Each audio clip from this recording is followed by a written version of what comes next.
Hey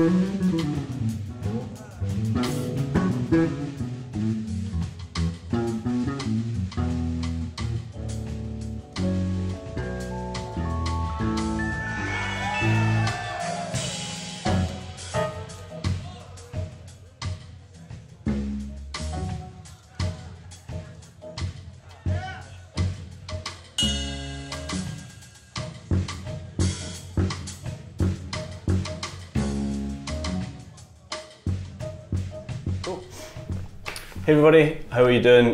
This is Craig here from Bass Lessons Melbourne, and today I'm joined by none other than Mike League from Snarky Puppy. So Michael, thanks for taking the time out to talk to me. My pleasure. Really appreciate it. Obviously we're here in the Melbourne Recital Centre for your 2 shows, which is pretty exciting. I've seen you a couple of times in Melbourne, and each time the shows got bigger and bigger and bigger. I think the first time was it was like a tent, it was the Melbourne Festival. Oh wow. And then next time was obviously 2 shows at the Forum, which is pretty epic, and then tonight. So the shows have got bigger, the audiences got bigger, have got bigger. How, is there something you can maybe attribute your growth as a band to from, it's over a 10-year journey, isn't it? 14. 14, yeah, 14 years. So starting out, hitting the clubs or the festival scene to try and build up an audience, and then the internet, was that a bit of the YouTube thing, was that a bit of a tipping point? Yeah, for sure. I mean, we didn't have any audience really before our stuff was on the internet. I mean, we were touring for years, maybe 4 years, three or 4 years of pretty consistent touring, just like slowly building audiences. I mean, I'm talking like 12 people to 20 people to 40 people, each time through.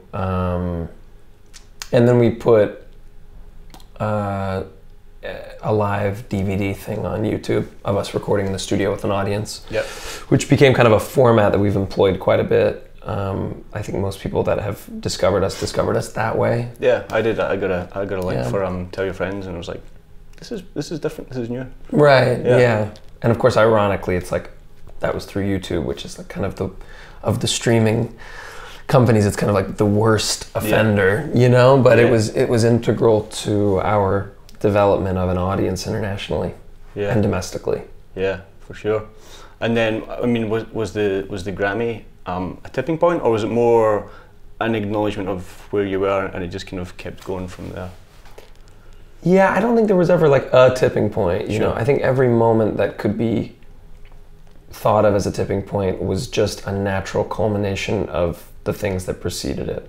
Yeah. So the Grammy was a huge surprise, and it did a lot for us in terms of people kind of respecting us, or because apparently you need awards for that for that to happen, which sounds funny, but it's really true, It's like or for people to pay you what you think you deserve. Sure, yeah.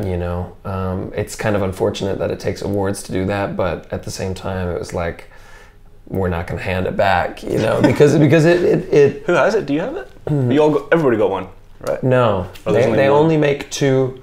Well, it depends on the category. Okay. But in most cases, they make 2. They make one for the producer and one for the artist.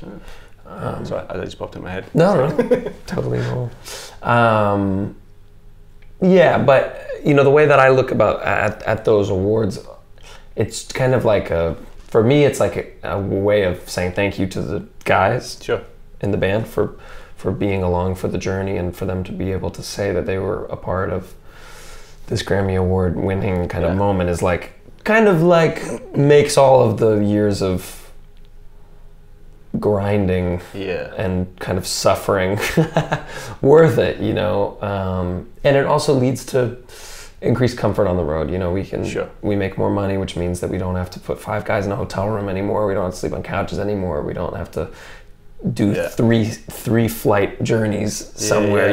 We just used to do everything the way you would do it if you were a poor college student. So what was the thing that kept you going through all? I mean, for a band to be around for 14 years full stop is something, but to have such a large ensemble and go through that slog of trying to make it work, what was it that made you, inside, I just got to do this? Was it just that I just got to do this, or? I think you kind of pull from the moments where things felt great.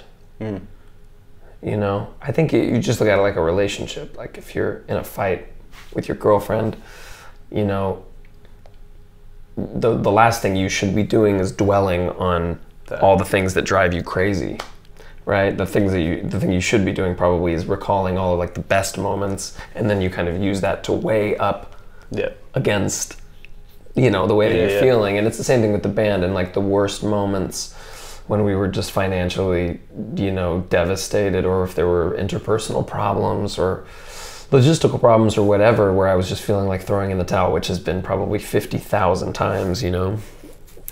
I just thought about the times when we were on stage, when everyone was in a good place and when the music was happening, and when we really felt like we were doing something specific to us. Yeah. I don't want to say new or unique, because it's like, I don't know if you can do anything new or unique in music, because everything kind of has been done. But you know, something genuine. Yeah. I guess that's what you're hoping for, right? I mean, those genuine moments. So, and I think that this group is a genuine group of people that makes genuine music that is specific to us. Yeah. You know, the sum is greater than the parts kind of thing. And that as well. Yeah. Yeah, there's definite synergy happening. Yeah, I've always kind of said, you know, people ask you what kind of music do you like, and I'm generally like, I like all kinds of music as long as it's honest or genuine, you know. I think people can really connect with that. Yeah. And they can see that, they can tell when it's an honest representation of who you are as an artist, and I think that's what generally connects people to the band and the artists. Yeah, I think so. I think people can smell the kind of like authenticity in artists, you know. So I really think that that's initially what allowed us to kind of get over the hump of being kind of obscure and inaccessible to being like a band that you can take someone who doesn't listen to instrumental music to see, and that they would still enjoy it. I don't think when they're hearing the music, they're just processing all of the musical elements that are unfamiliar and like approving of them. I think they just see a group of people having fun playing something they believe in. Yeah. And that's kind of the most important thing. And you can see that outside of the world of music, just confidence in branding and confidence in marketing and selling something. You see that in like, you know, weird products like Pet Rock, you know, which was around in the 80s, and it was like, how did they sell people Pet Rock with a lot of confidence? You know what I mean? And I would hope that we have more substance than Pet Rock, hopefully, you know. But I think that that's important, the belief in yourself and your concept. Yeah, cool. And you know, you do have a few side projects on the go, or other projects, I should say, instead of side projects. Would it be fair to say that Snarky Puppy kind of embodies you know, entirely, and then like Forq is maybe a side of you that's a bit more focused and honed? You know, instead of doing the large ensemble thing, Forq is more like, I don't want to worry about all that kind of stuff, I want to get down to this element of the music. No. I would say that Snarky Puppy is just a specific thing. Okay.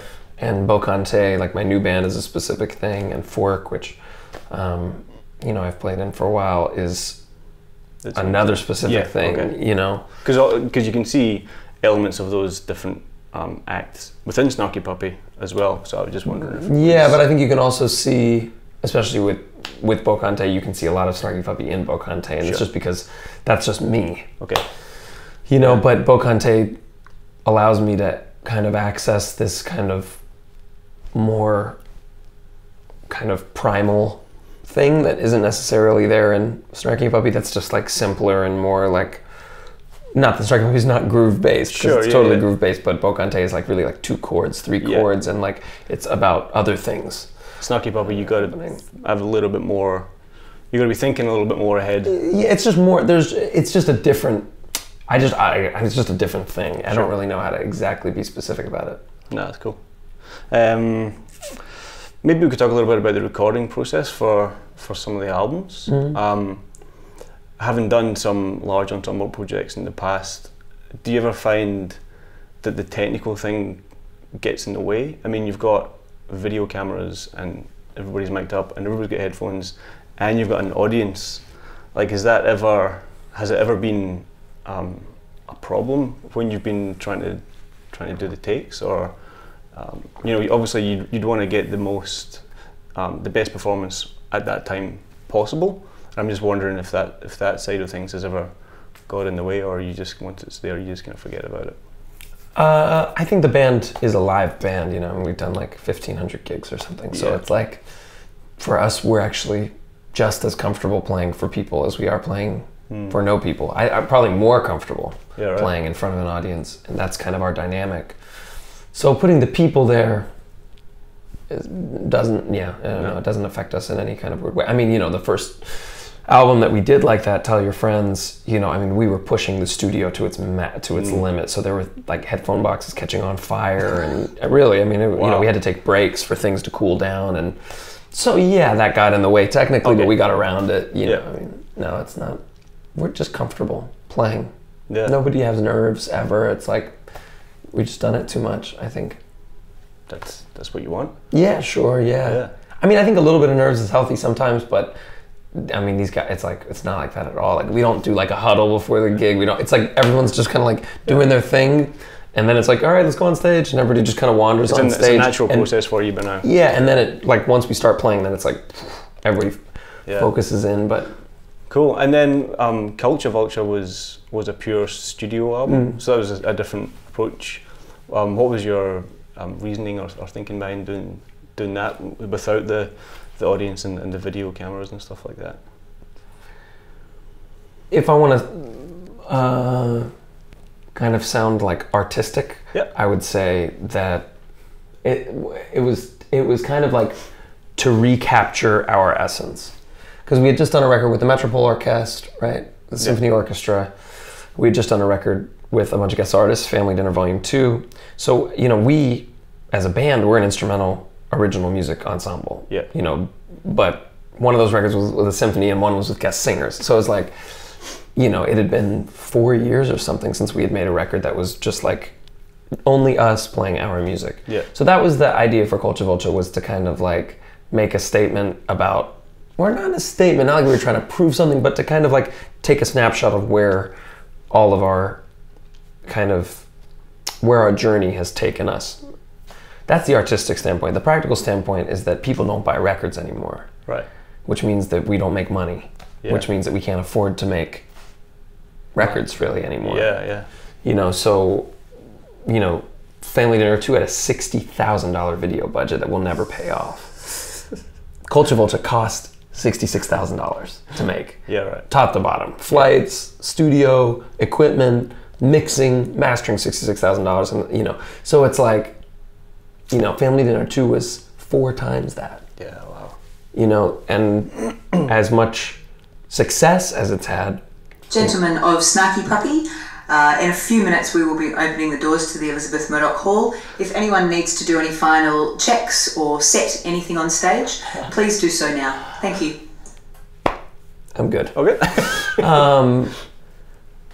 Yeah, so I mean, you know, that Family Dinner 2, it was well received, and the videos have a lot of hits, and all of our fans have heard it. But if they don't buy it, it doesn't enable you. Then we just can't make any more records. Yeah. You know, like that. Yeah, sure. You know, so when somebody says, when's Family Dinner 3? It's like, when you start buying records again, then we'll make Family Dinner 3, you know, but we can't now unless Spotify and Pandora and YouTube want to pay for all the expenses to make it, which would be great. Yeah. And they never will. Then we'll do it. Yeah, you know. It'd be interesting if they ever went down the kind of Netflix original route of funding things to get people on board. Oh, I'm sure they would, but they wouldn't start with us. You know what I mean? I mean, there already are Apple Music exclusives and stuff like that, you know, but it's always Drake or, you know. Somebody who doesn't really need the help. Yeah, right. So, yeah, it's interesting. So that's probably part of the reason why you seem to be continually on the road, is just to keep things alive financially as well as artistically. Oh, absolutely. If we don't tour, it's like a shark, you know. It's like if we stop swimming, we die. Damn. But I don't want to give the impression that touring, like, as a means to an end, like, right, that it's like, oh well, if we tour, then our record, the fact that people don't buy records is totally cool because we make up for it with touring. That's not the case at all. I mean, if you're lucky enough to make money touring, which most bands do not make money touring, we do, because we're very fortunate and because we've been doing this for 14 years. Yeah. You know, if you are one of those bands that's fortunate enough to make money touring, the last thing you want to do is take all of your profit and sink it into making a record that no one will buy. You know, what you would like to do with that money is to pay the people who are on the tour very well, and put money away to improve the tour the next time, to bring in a better lighting, you know, engineer, to bring in an additional sound engineer, or to travel more comfortably or something. And the unfortunate reality of today is that artists are using that money from touring to kind of cover their losses on the album side. And it's not a sustainable system. Yeah. You know, and it's a drag that more people don't speak up about it, but the way the system is operating at this point is kind of like perfectly stacked against small artists, because streaming companies are benefiting, major labels are benefiting, and major artists are benefiting because they're getting taken care of very well by the labels and the streaming companies. And as long as you have all of these kind of A-list artists vending their music in this way, then they're like basically labels and streaming services kind of have you in a stranglehold. It's like, because then it's like peer pressure for you to put your stuff on there, because they're like, man, if you're not on there, you're invisible. Yeah, which is true. But you know, but at your own expense, you know. But then you weigh it up. It becomes very intricate, because then you weigh it up against, well, what's better, for me to be invisible and ethical and kind of preserve my integrity, or like, and then basically have no exposure and not be able to tour well, or like do kind of what we did with YouTube back before we even thought that it was, I mean, at that moment, the fact that it was unethical didn't even occur to me. It was just like, oh my God, we can put something up online and the whole world can see it. Yeah. And what you would hope is that the people behind that curtain would say, well, we're making a lot of money off of this thanks to this content, so let's take care of the people who provide the content. No, it doesn't happen. That's correct. It does not happen. How would you say your writing process has changed from, you know, the early albums like Bring the Bright or that kind of thing, where those ones seem to be a little bit more what you might call, I don't know, traditional fusion music, up until now, where you have, you know, you played with a symphony orchestra, vocalist, and there's seems to be a lot more, to use the term, world music involved now. Could you maybe talk a little bit about how your writing process has evolved, and maybe what's influenced it?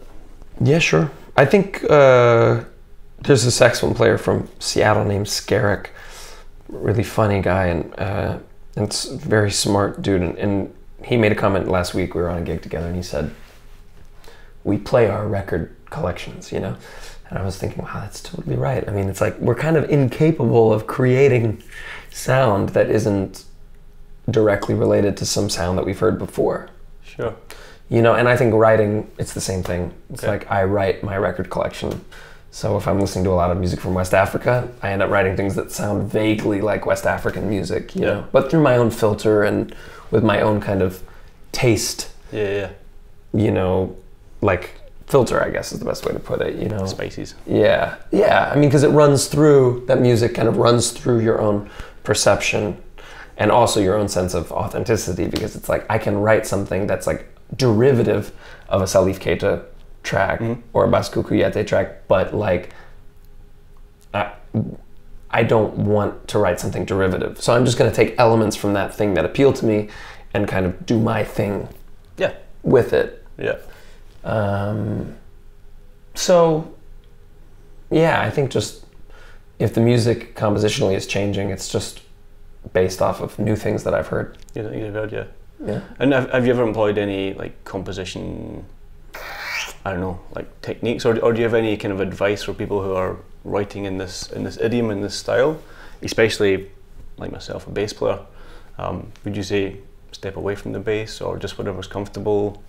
Anything that's worked for you in the past to move forward?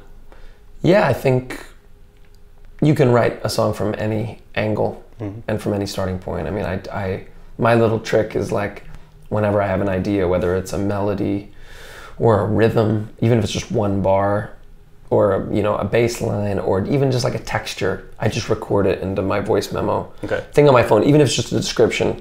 Like, I want to start a song that's slow with like high flute and 3-part harmony and like a low drum sound, like a zabumba. or something, you know? And I just say that into my phone. And then when I have time to write, I sit down with all my voice memos and I just roll through them, and whichever one inspires me in that moment, then I just proceed to write that. And I don't rely on the muse to like descend in the moment that I have time. It's like having a little sketchbook of ideas kind of thing that you can refer to. Yeah, I kind of work a little bit similarly, where I have a bunch of little grooves and chord progressions, and then when I want to write something, I'll just flick through and go, that makes sense now. Because sometimes, I'm sure you know what it's like, you get to a certain point and you feel a little bit stuck. Sure. And then you just put it on the shelf and then come back to it and go, it totally makes sense now because of what I've been listening to or what I've been playing. I can finish it off. Yeah. Totally. I'm curious to know what you think about the influence or the impact of gospel or church music in terms of today's, I guess, jazz and soul scene. It seems to be a fairly recent musical movement phenomenon that is fairly unique to the States. Yeah, well, I mean, gospel music is American music. Yeah. As are many popular styles, you know. But a lot of that stuff, I think a lot of the, you know, if you look at Black American music, jazz, funk, soul, hip hop, R&B, rock and roll, I think the common thread with those that I just listed is that the majority of the people who played them grew up in the Black church. Yeah, right. Okay. So I guess it's always been it's always been a thread. Yeah, I mean, you know, I think when you go back into like kind of blues and stuff, then it gets into kind of a fuzzy area because it's so old. Yeah. But rock and roll, you know, and funk and jazz and hip hop, it's like none of those styles of music are like, at their oldest, it's like 100 years old, you know, with jazz and stuff, you know. But I mean, I think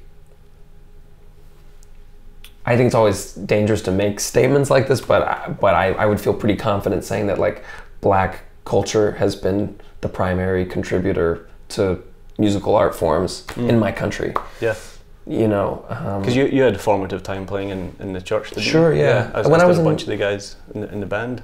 Yeah. When I was in high school, I played guitar in at First Baptist Vienna, a Black Baptist church outside of DC, and then when I went to college, you know, I listened to a lot of it, but I wasn't really in the scene. And then after college, I basically just got like sucked into that scene and spent 3 years like kind of only playing in churches and clubs. With those musicians. Yeah. You know, so being on the secular side of the gospel scene, but also being on the religious side of the gospel scene, you know, because... How did those two worlds It's the same. Exist? Yeah.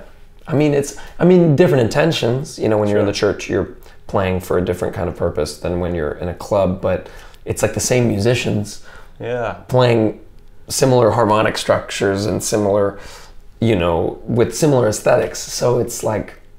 It makes sense why, if you like R&B, you like gospel. I didn't really feel like I understood jazz until I started playing gospel music. Okay. And then I was kind of like, oh, right, it's the same community that kind of birthed both these forms of music, you know?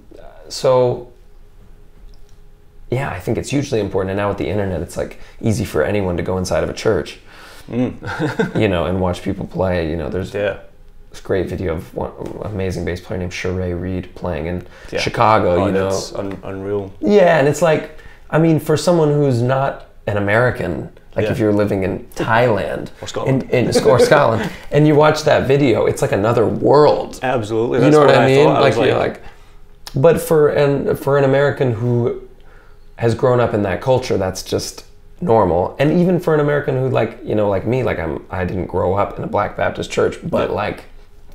That's like a very familiar aesthetic. Go, right. Sense. Yeah, I mean the same way that like someone might be like, wait, you eat what in Scotland? You know what I mean? You're like, it's just haggis, man, relax. Beetroot and haggis. Yeah, right, yeah, exactly. I mean, to someone from another place that might be crazy, you know, but it's just normal. So, I mean, I don't know if that really answers your question. Yeah, no, I guess what the short answer would be that if you're already familiar with music that is derived from gospel music or that was birthed by the same community, it makes sense that you're going to be attracted to that music. Sure, it's just a relative. Yeah. Of it. And I think actually Sheree is coming out in a couple of months. Oh, Corey. With Corey, yeah. So they're coming to do some shows here, which should be fun to check out. Cool. We could talk a little bit about gear. Yeah, sure. Yeah, I think last time I saw you, you had a 50s P bass. That's the same one, Yeah, is it an original? Yeah, it's a 59. 59 All P original, bass? yeah. Yeah, well, how did you come about that? I just searched kind of relentlessly for months because I knew I wanted like a 58 or 59 with a maple neck, you know? And I found one online and I called the guy and I said, hey man, I can't come to Ohio or wherever the bass was. Did you know who you were? No. And I was like, can you just like, can I pay you and then you send it to me and then if I don't like it, I can return it for a refund? And he said, yeah, sure. He's like, I don't think you're gonna be asking for a refund. And I was like, okay, cool. And he sent it to me and I just played it in the hotel room and I was like, done. Yeah, it was it. It's my favorite instrument I think I've ever played. Wow. Yeah. I mean, you're kind of fairly synonymous with the P bass. Is that a choice I've written down here because of its limitations or in spite of its limitations in quotes? You know, in this role, it's, you know, a 59 P bass is somewhat of a wieldy instrument to get around, and everybody talks about how, you know, when you play P bass, you play a little bit different from how you would in a jazz because of the physicality of it. So I'm just wondering if that's, it obviously has been a conscious decision, but you know, how has that evolved throughout the years in terms of you could play anything, but you kind of seem to keep on coming back to the P. Yeah, I mean, the way that I fell in love with P basses is that I was playing like a 4-string Ken Smith or something. I might be the only 4-string Ken Smith owner in the world. And it's probably almost as hard to find as a 59 P bass. Yeah, I think it's harder. Yeah, and Tim LaFave was playing in this band called Rudder, and they were headlining this show in Dallas, and Snarky Puppy was opening, and my bass's electronics like went out right before the gig, and so Tim said, you can play my P bass. Gentlemen of Snarky Puppy, the doors to the Elizabeth Murdoch Hall are now open. The time is 3:41. Thank you. Awesome service. That's great, wonderful, so considerate. So my electronics went out. Tim said, you can play my P bass. I said, great, sure. So I picked it up and it was like, you know, the action was like this high off the fingerboard and it was heavy flat wounds, and I was like, man, I can't play any of my shit on this bass. So I played this gig playing like 1/4 of the notes that I normally play. Yeah. And we were all, I think the whole band was like, wow, this band sounds a lot better now. You know, like once I just like cut out all the bullshit I was playing, then it was like, it felt good. And with an instrument like that, you feel more like a percussionist. The P bass filler. Yeah, right, yeah. I mean, you know, because you're not doing all this stuff, it's more just kind of like playing the rhythm. It's like really like rhythm section. Yeah. You know, and then that kind of made me fall in love with the whole culture of P bass playing and supportive bass playing, and which I already was in love with, but I wasn't playing that way. Sure, yeah. And so the next week, man, I like started looking for P basses, and I found one in a pawn shop in South Carolina for like $600-700, like a 70s P bass, and it was in bad shape, but I bought it and fixed it up, and then I mean, for me, that's just the sound that I hear in my head when I play bass, is like that sound. Exactly, yeah. I think a lot of people, when you envision a bass, it's going to be either a jazz sound or a P sound kind of thing. And I know a lot of people have kind of went for like a custom instrument, a jazz style custom instrument, but it never ends up sounding like what they expect a bass to sound like, because it's, you know, totally different combination from what we expect anyway. But yeah, so the P bass, and then when did the synth bass stuff start happening? That was just because of, you know, playing so many gigs in Dallas. Like, there's just these unbelievable key bass players. Right, okay. You know, my mentor, Bernard Wright, you know, used to play only key bass for the Winans, I think it was. You know, I mean, it's like... Is that from the gospel? Yeah. Ah, okay. So and then there's like, you know, Bobby Sparks and Sean Martin who are playing tonight. Yeah. You know, these guys are unbelievable key bass players. Bobby might be, you know, like my favorite bass instrument player in the world. Yeah, right. You know, if I was gonna die and I had to pass over the bass keys to anybody, I would just give them to Bobby and say, just play Moog bass on everything. And in Snarky Puppy, you know, I mean, Cool. he's insane. So, you know, once that sound got in my head, I was like trying to get it with the bass, with octave pedals, and it's just not the same, you know? It's a different thing that's very cool, but it's not the same. So I was like, well, I guess I should just... Gotta get one of them. Gotta get one of those, yeah. And it just starts growing and growing. And you've been with Mark Bass for a while? Yeah, it was the first company that I ever endorsed, and still with them. It's been like 10 years, 11 years. Yeah, right. And a new signature amp, is that right? That's right. Yeah. What's the magic sauce in that? Man, it's just like I really love it. Yeah, it's like... You playing one tonight? No, they're not available really Yeah. yet. They're just like kind of prototypes, but yeah, it's called the Casa. It's like a old school solid state, like just like old school rhythm machine. It's like a bass that it's like an amp you plug into and put everything at 12 and you play, and it's like I don't need to touch anything. So there's no valves in it? No. So it's maybe like a GK 800RB kind of thing? No, it's much more like Old school? it's weird. Yeah, it's weird. It actually sounds more like an SVT. Yeah. Even though SVTs are all tube, like it. That's cool. It sounds. I don't know why. I mean, those guys are magicians, you know, the Mark Bass Yeah. people, you know. But it's really like meat and potatoes, like deep, but like with just a really warm, punchy mid-range. Yeah. It's just warm. It's like warm and old school and awesome. I love it. Sounds good. And you're as well as the Fender P, you're playing some Moulins, is that right? I have a Moulin. Oh, you have a Moulin?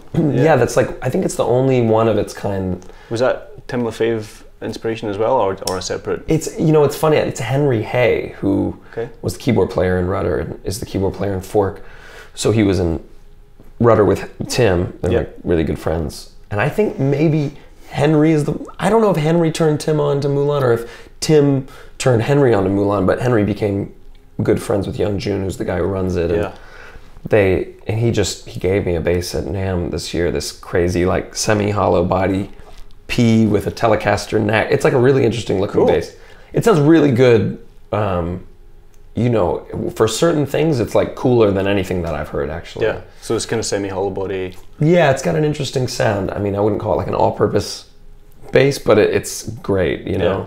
I mean, that's, you know, I also have 4 really beautiful instruments from F-Bass, like a fretless, a 5-string, and 2 4-strings that are like amazing. They kind of combined all my favorite dimensions and stuff. Yeah, from different years of Fender basses. I was like, I love the neck on a 52, I love the pickup placement on a 59, blah, blah, blah. And they kind of built 2 basses like that, which are like awesome. Ps or PJs? PJs, yeah.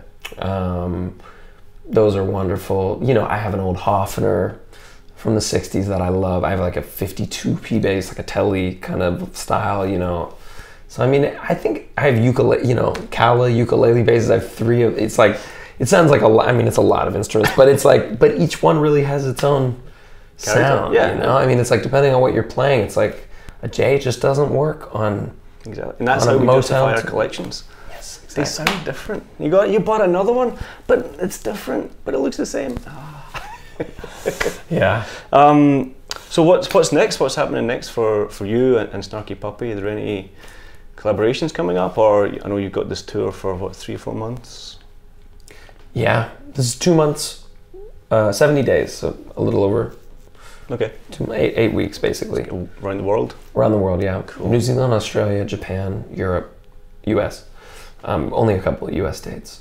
And then after that, I have like 5 days off, and then Bokante, which is my new band that I'm playing baritone guitar in. Yeah. It's like 3 guitars, lap steel, 3 percussion, a rotating bass player, actually, so it's different every tour, and a singer. Yeah, right. Because when you were here in Adelaide, I saw Paul Bender jumped up and played with you from hiatus. Itis Coyote, yeah. That's pretty cool. Yeah, he'll be here tonight. He's such a dude. Yeah. So Paul played, Jonathan Marin played a couple gigs. Jay White is going to be playing, this amazing bass player and singer.